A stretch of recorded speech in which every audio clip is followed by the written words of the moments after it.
बाबूजी हम जा रहल बानी, हमार रहजा के काम पूरा हो गइल बा। अरे इतना जल्दी?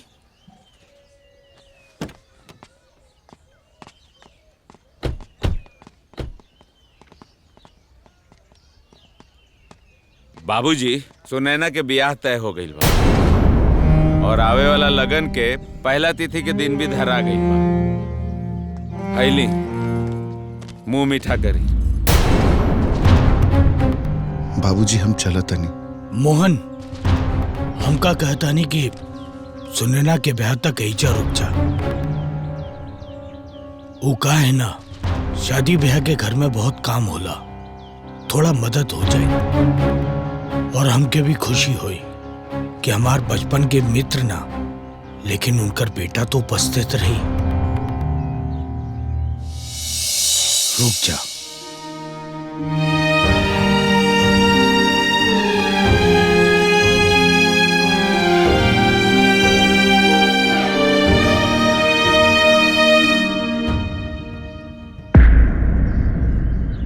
यही के कहल जाला भाग। घर बैठल बैठल इतना बड़ घर का रिश्ता आइल बा कि कैलाश भैया के तो भावे बढ़ गइल बा। भगवानो ना दुष्ट लोगन का साथ देना। ई कैलाशवा हमरा को निर्वंशी कहले बानू। अब हम ई कैलाशवा के वंश के बढ़े न देव, कौनो हालत में न बढ़े देव। बढ़े ना देव ला, हमनी से का मतलब?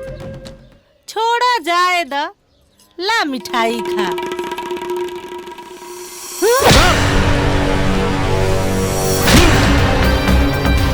हमके मिठाई ना, हमको कैलाशवा के बेटा के 13वीं के पूरी खाए के बा। बोल खियाइबे, बोल खियाइबे। ये का करतानी जी? जान से मार देब का? हाँ मार देब। अगर आज के बाद ही हमारे आंखी के सामने लौकल तो जान से मार देब और तारा भी मार देब। अब देखो जाए। अरे भाई, हमरा जल्दी से जल्दी पैसा चाहिए। बस एक बार धूमधाम से ब्याह हो जाए दी, ओकर वो चिंता मत करिए। 10% ब्याज दी, 10%, है ना? बस रुआ जल्दी पैसा लेके आ जाए। लेकिन भैया पैसा टाइम से मिलता जाए ना। ब्याह के बियाने भैया सूद ब्याज जोड़ के रुआ के लौटा दे, है ना? हाँ बस रुआ पैसा लेके आ जाए। का जी, ये हम का सुनता नहीं? रउआ सब कर्जा लेके करता नहीं? अगर उ सब पैसा ना दी त का होई? कौन कहे कि रउआ उनसे लेन देन के बात कइले बानी? कदेलू नु छोट दिमाग वाली बात। अरे मूर्ख औरत हैं? काहे ने मिली? जितना धूमधाम से ब्याह करब ना, उतने डबल होके माल आई। और हाँ, हमरा इकलौता लड़का के ब्याह होता। बाबूजी सही कहा तनी माई, आखिर भैया के ब्याह बा और तू देख लिया हमरा ब्याह में बाबूजी एकरा से दुगना खर्चा करिए, है ना बाबूजी? अरे बेटा, बस एक बार माल आ जाए दे, देख तोरा ब्याह में कैसे गर्दा उड़ावता है। हमहू देखब कि कैसे गर्दा उड़ाता। कि आगे का होला? काहे कि जब ब्याह हो जाला ना तो सामने वाला यह कहेला कि भइल ब्याह हमारा करबा का। पागल औरत, तू मुंह बंद नहीं कर सकत? काहे ना दान दहेज मिली है? अरे इकलौती बहन बियाह कर, तारा ऐसे 17 को नहीं खे बात करत तारी। हमहू देखतानी। भैया ना करते करते बियाह के बजट 15 लाख से ऊपर जा रहल बा। हम रउआ लोगन से एगो बात कही, बजट के रखी लो किनारा आ शादी करी एकदम सादा। जितने ताम झाम करेम नु, दहेज के उम्मीद सामने वाला का उतने बढ़त जाए। वो तो बात ठीक बा भाभी, लेकिन दुआर पर बारात आई ओकर व्यवस्था करे के पड़ी नु, तो ऊ खर्चा के का होई? अरे तो एक काम करना, काल कैलाश जी से फोन करके पूछ ले कि बारात में कितना लोग आवता। ठीक बा भैया। ओकर कोनो जरूरत नहीं है, पूछ के पूछ बढ़ेला। रउआ अपन व्यवस्था करी, बाकी सब लोग ओही में एडजस्ट करी। रजनी ठीक कहतिया, ऐसे ही करे लोगे, बस कैसे भी करके ही बियाह निपट जा। आई महारानी चल जास अपना ससुरा आ आदमी गंगा नहा। इहो ठीक बा।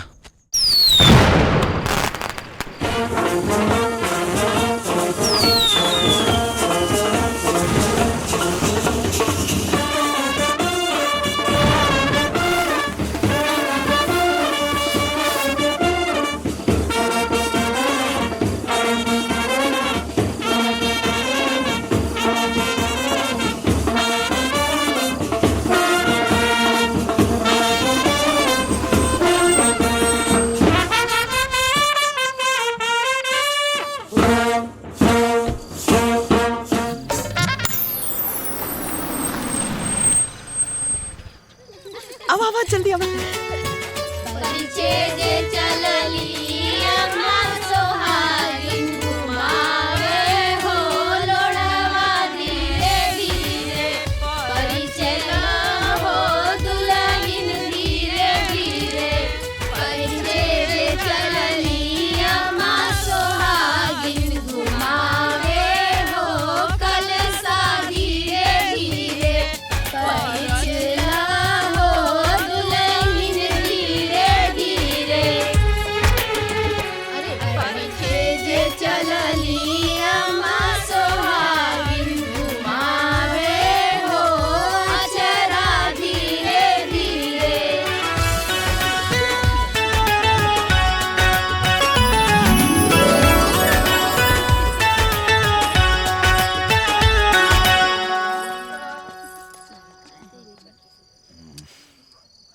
ए भैया नेगवा का मिलल ह?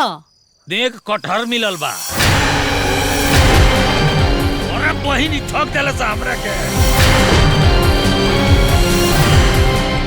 एगो चम्मच नहीं खस देले, एगो चम्मच। अरे ये कौन बात भइल? कम से कम अपन इज्जत रखे के चाही, दान दहेज देवे के चाही। अरे ए बुआ, ऊ कहावत ना सुन ले बाड़ू, नाम बड़े दर्शन छोटे, उहे हाल बा इनके। हम तो पहले ही कहले रानी, आज ले घर में हमार केहू सुन ले बा। ज्ञान मत बांटो, तो तू ही काहे ना बतिया ले। हाँ, हम बतिया ले होइत ना तो पहले ये घर में दहेज आवत, दुल्हन तब बाद में आवत। अरे एकर कुल भाई लालची और धोखेबाज निकल गए, ते हमें का कइल जाओ? ऐसन करी लगाई पहले फोन ओन निकता, पहले नीमन नीमन गोरिया ले, ओकरे बाद जाके पानी पियत।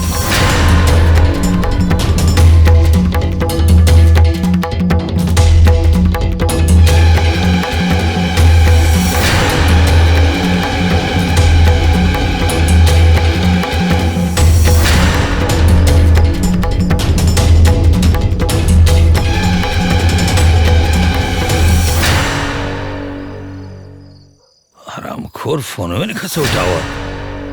अरे हमरा तो लागत है कि लड़किए में कोनो खोट बा।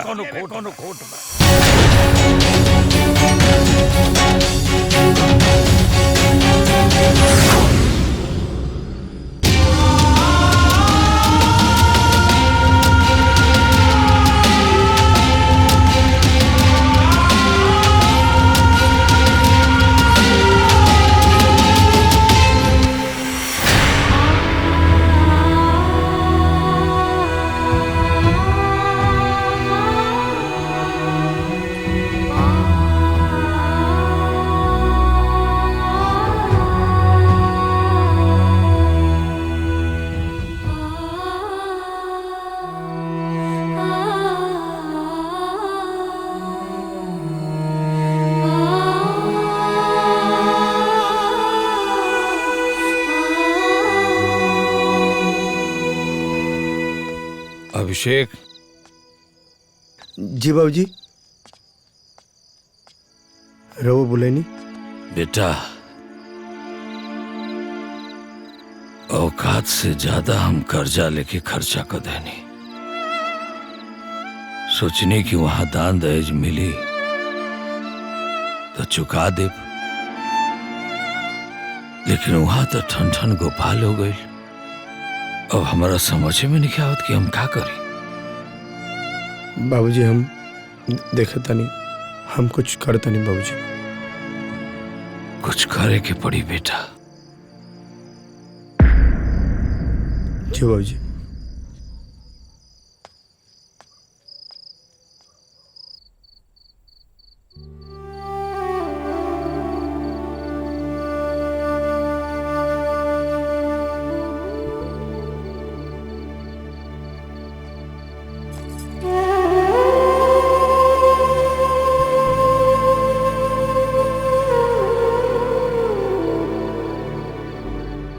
तार घर वाला लोग अच्छा ना कहला। अरे कुछ ना देवे के रहे तो कोई बात ना। वैसे भी हमरा कोई दहेज वेज के लालच ना, और ना हमरा दहेज चाहिए। लेकिन हमारे बाबूजी वो बेचारा मिडिल क्लास फैमिली के आदमी बारन। अरे तार घर से रिश्ता आयल, तार दरवाजा के सान मलल रही, ई फेरा में वो अपना औकात से बढ़कर खर्चा कर दिलन। अब कल सुबह से अगर कर्जदार लोग आई तो का जवाब दिए?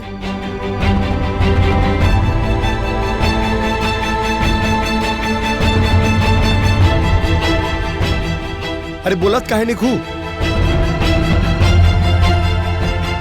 हमरा तो लगा था कि तहरो में मिले भगत था।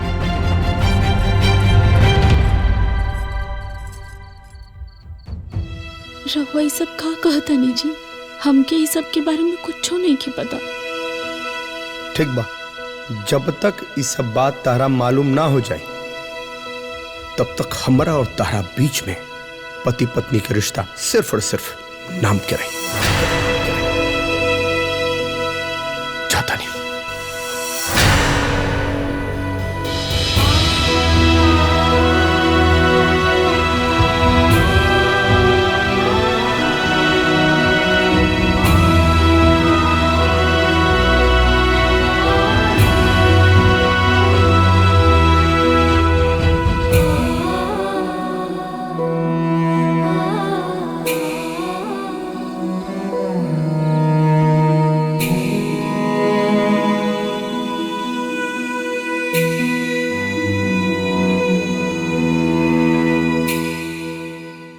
चाहे कुछ हो जाए, इनके तो घर में ना रहे दे हम।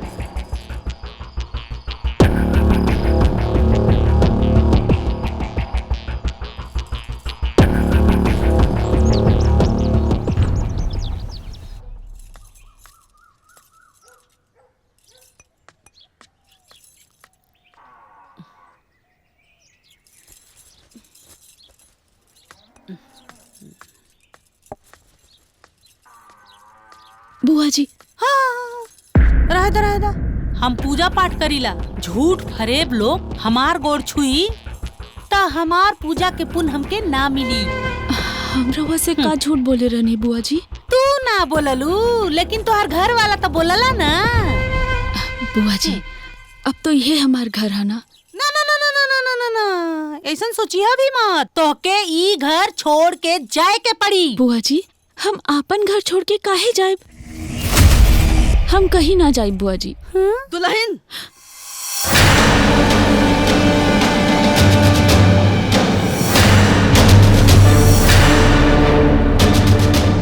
तो ये तनी हिम्मत, कुछ लेना ना देना, अब फाड़ते हैं पसीना।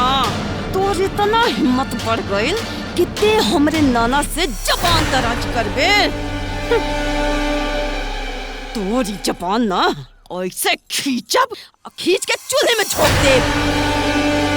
तोर यह घर में काम बा खाली का सुने के, कुछ गुने के नहीं खे। कुछ हम पहले ही कहले रहनी भैया के कि बतियाला, लेकिन हमके समुंदर का उल्लंघना देवे लगना। खुदे डूब गई ना समुंदर में। हमरे हीरा जैसन भतीजा के माटी के मोल बेच दिया लोग, और ये गोबर के थोप दिए लोग। ये मैडम, चला तो है हम रसोइया घर दिखावा तनी, और टेस्बा उसबा बहौला से कुछ होए वाला नहीं खे। अब घर के सगरो काम तहरा के करे के पड़ी, कौनो नौकर चाकर नहीं खे, बुझाइल? चल।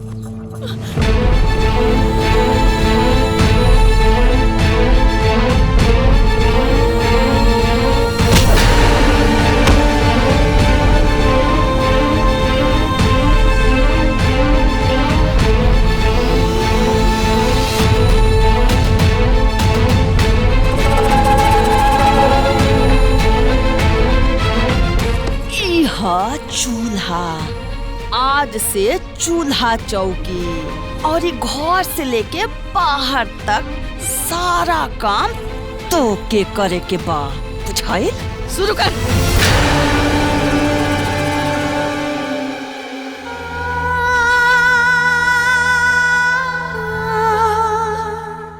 बचपन से वो कहावत सुन ले रहनी, बड़ बड़ाई फट ही रह जाए।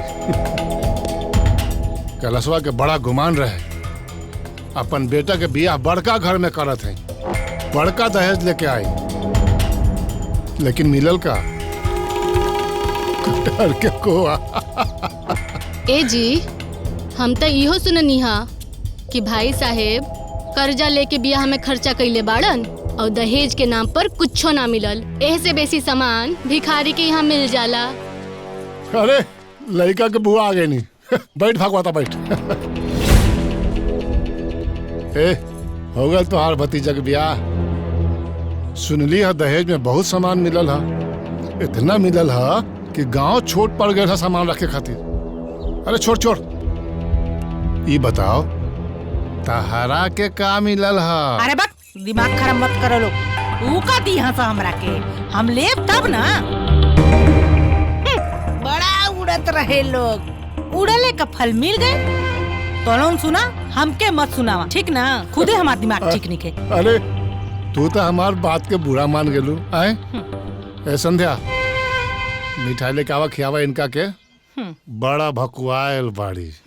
आ सुना, ज्यादा मिठाई लेके आई हा, ले जाके कैलाशवा के खिया दिया और ओकरा के बोल दी है कि ओकर उल्टी गिनती शुरू हो गई बा।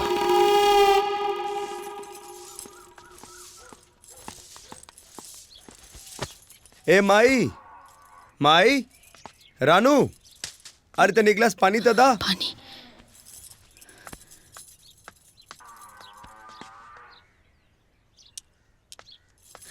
पानी। तो हम कितना बार कहनी ना कि हम कहीं से आई कहीं से जाई तो हमरा सामने मत आवल करो। अरे बड़ा घर के लोग अपना बेटी के इहे सहू सिखैले बा। जब आदमी बाहर से थकल हारल आवे तो ओकरा कपार पे सवार होके बैठ जा। अरे तनी आराम कर लेवे दा। ठीक बाप, हम ध्यान रखब। चाय बना दी रहो खातिर। तोरा कितना बार समझा लेनू? जब एक बार समझा देनी कि हमरा तारा छोड़ पानी भी ना पिए के बा, तो फिर कहे? जब से हमारे जिंदगी में आइल बारू, हमार पूरा शांति भंग भइल। न जाना कौन नक्षत्र में माई बाप हमरा तरह से शादी करा।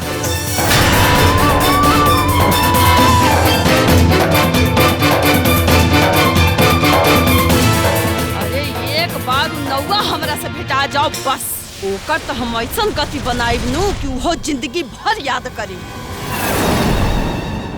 का कहत रहल? तहरा लड़का के ऐसा जगह बिया करवा देत हई कि ओकर जिंदगी बन जाता है। तो बनल बा जिंदगी। अरे बढ़िया भइल कि तोर माई मर गइल बचपने में,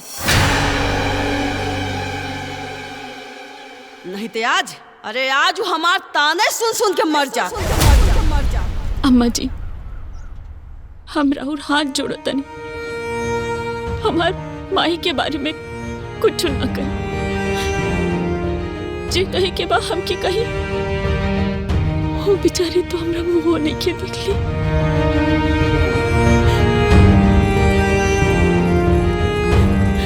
ड्रामे बात।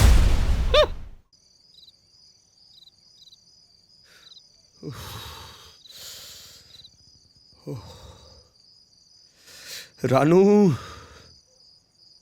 ए रानू, माई, ए माई, अरे कोई कम्बल दाना।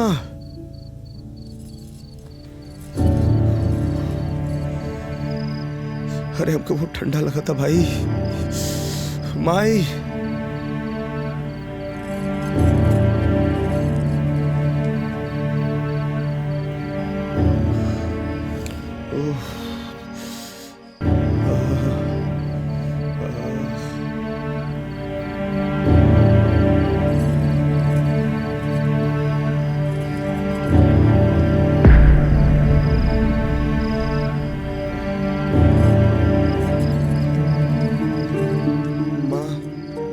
भैल जी, बाप रे। ए जी उठी उठी।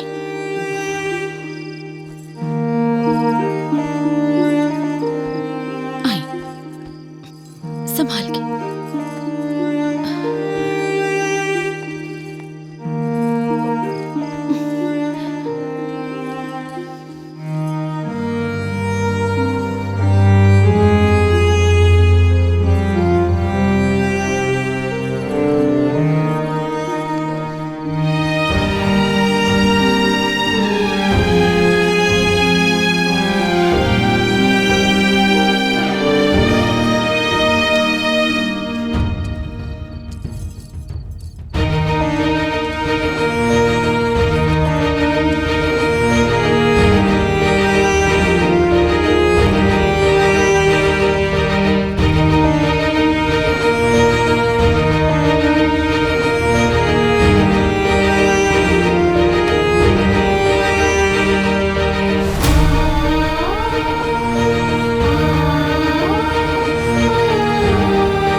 कैसन बनी रहुआ?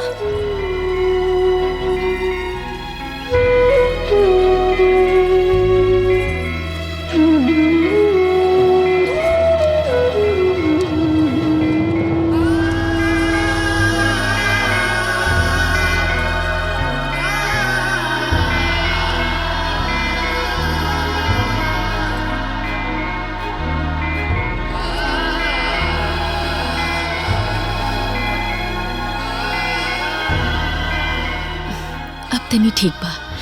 अब रवा आराम करी, हम रवा खातिर चाय और बिस्किट लेकर आवा तनी। दवाई खाए के बाना। का हो कैलाश, पैसा लेवे के बेरा केहू नहीं जानल, अब देवे के बेरा सब केहू जानी। और तू कान में तेल लगा के बैठल बाड़ा, ऐसे चली त कैसे चली बतावा। अब हम का बताए भाई, हम तो केहू से कहबो ना कोई नहीं, रउए नु घूम घूम के लोग से कह देनी। अरे तू ही नु कहले रहला कि बियाह के बिहाने भइले हम पैसा लौटा देब। आज 1 महीना बीत गईल।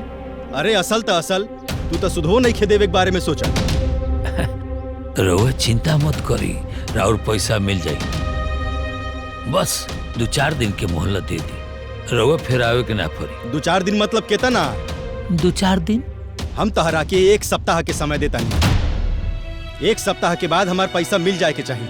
अब हन तो हम जाता नहीं, 1 सप्ताह के बाद हम फिर आए। ना ना हम लेके आ जाए, रोज आ जाए, टाइम से हो जाए रो लगे, चिंता मत करिए। एगो बात कही बाबूजी, जौन गहना भौजी के देले बानी ओही के काहे ना बेच के कुल कर्जा उतार देता नी। अच्छा बिटिया, अब तोहरे बियाहे में अपन दांत गिन के दई है। अरे बार मुड़ौला से मुर्दा हल्लुक ना होखेला। तू तो अपन मुंह बंदे रखो, भैंस पोछ उठाई ना तो गोबर करी, और ते मुंह खोलबे तो विष करबे। और हाँ, एगो बात सुन लो, अब ये लड़की घर में ना रही, एकरा घर से जाए के पड़ी। तय में देर कौने बात के बाजी? आज की याद ओकरा ई घर से निकाली। हमारे लड़का बदल लड़की का कमी नहीं खे, तुरंत मिल जाए झटपट। पता बा हमरा, अब एकरा खातिर तो व्यवस्था नु करे के पड़ी। आखिर कौना मिट्टी के बनल भी आई लड़की। ई घर में न तो ओके कोई सम्मान मिला था न प्यार मिला था, फिर भी उस सब के काम में लागल भी है। हम उसे कबो प्रेम से बात भी ना कही और ना ओकरा तरफ कबो देखनी, फिर भी वो हमरा सेवा कैलस। ई लीजी। हाँ? पी ली। का बा? ई चिरैता के काढ़ा है, एके पीला से राउर बुखार जड़ से खत्म हो जाए।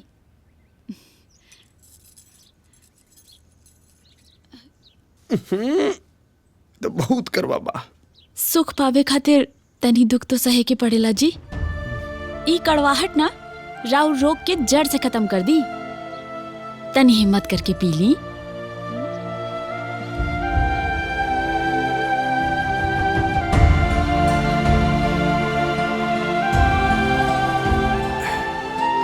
सच में कुल करवाहट खत्म हो गई। बेटा